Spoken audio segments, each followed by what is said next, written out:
Dans les profondeurs de la forêt de Castel, où les arbres élancés se dressent et où un épais brouillard flotte dans l'air, il existait une légende sur une étrange créature.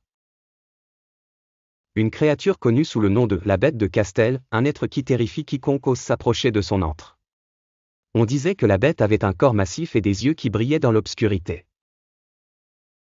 Mais derrière cette apparence effrayante, se cachait une histoire douloureuse. Dans un village voisin, un jeune homme courageux nommé Luc décida de confronter cette bête.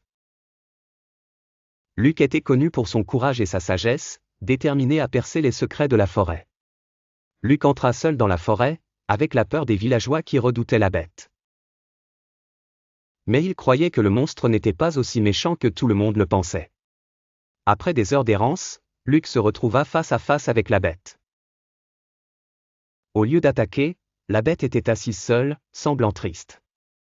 Luc parla à la bête, et la bête commença à raconter son histoire.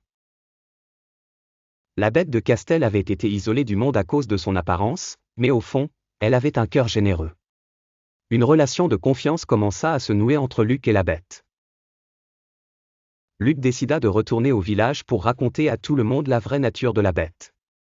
Lorsqu'il retourna dans son village, Luc affronta du scepticisme, mais il insista sur le fait que la bête n'était qu'une victime des circonstances.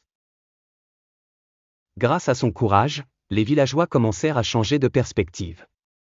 Par l'amitié et le courage, l'histoire changea. La forêt de Castel devint un lieu de compréhension, et la bête devint un symbole d'acceptation et de gentillesse.